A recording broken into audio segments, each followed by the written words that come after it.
Youth ಕಾಂಗ್ರೆಸ್ನ ಅಧ್ಯಕ್ಷ ಮೊಹಮ್ಮದ್ ನಲಪಾಡ್ಗೆ ಹೊಸ ಸಂಕಷ್ಟ ಶುರುವಾಯ್ತಾ ಅನ್ನುವಂತಹ ಪ್ರಶ್ನೆ. ಕಾರಣ ಬಿಟ್ಕಾಯಿನ್ ಹಗರಣಕ್ಕೆ ಸಂಬಂಧಪಟ್ಟಂತೆ ನಲಪಾಡ್ಗೆ ನೋಟಿಸ್ ಮೇಲೆ ನೋಟಿಸ್ ಅನ್ನು ಕೊಡ್ತಾ ಇದ್ದಾರೆ. ನಾಳೆ ವಿಚಾರಣೆಗೆ ಬರುವಂತೆ ಎಸ್ಐಟಿಯಿಂದ ಮತ್ತೊಂದು ನೋಟಿಸ್ ಸರ್ವ್ ಆಗಿದೆ. ಇದರ ಬೆನ್ನಲ್ಲೇ ಡಿಸಿಎಂ ಡಿಕೆಶಿ ಅವರನ್ನ ಭೇಟಿಯಾಗಿದ್ದಾರೆ ಮೊಹಮ್ಮದ್ ನಲಪಾಡ್ ಅನ್ನೋದು ಗೊತ್ತಾಗ್ತಾ ಇದೆ. ಡಿಕೆ ನೆರವಿಗೆ ಮುಂದಾದ್ರ ಮೊಹಮ್ಮದ್ ನಲಪಾಡ್ ಅನ್ನುವಂತಹ ಪ್ರಶ್ನೆ. ಡಿಕೆ ಶಿವಕುಮಾರ್ ಅವರ ನೆರವನ್ನ ಕೇಳಿದ್ರ ನಲಪಾಡ್ ಅನ್ನುವಂತಹ ಪ್ರಶ್ನೆ.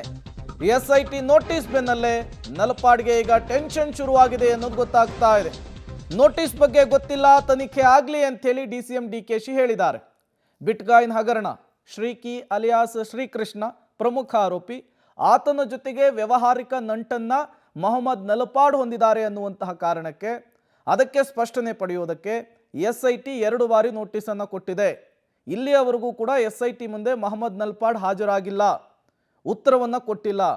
ನಾಳೆ ವಿಚಾರಣೆಗೆ ನೀವು ಹಾಜರಾಗಲೇಬೇಕು ಅಂತ ಹೇಳಿ ಖಡಕ್ ಸೂಚನೆ ಕೊಟ್ಟ ಬೆನ್ನಲ್ಲೇ ಡಿಸಿಎಂ ಡಿಕೆ ಶಿವಕುಮಾರ್ ಭೇಟಿಯಾಗಿರೋದು ಕುತೂಹಲ ಕಾರಣವಾಗ್ತಾ ಇದೆ.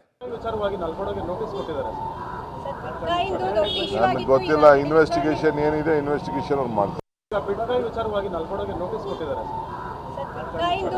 ನನಗೆ ಗೊತ್ತಿಲ್ಲ, ಇನ್ವೆಸ್ಟಿಗೇಷನ್ ಏನಿದೆ ಇನ್ವೆಸ್ಟಿಗೇಷನ್ ಅವ್ರು ಮಾಡ್ತಾರೆ. ನನಗೆ ಗೊತ್ತಿಲ್ಲ, ಇನ್ವೆಸ್ಟಿಗೇಷನ್ ಏನಿದೆ ಇನ್ವೆಸ್ಟಿಗೇಷನ್ ಅವ್ರು ಮಾಡ್ತಾರೆ.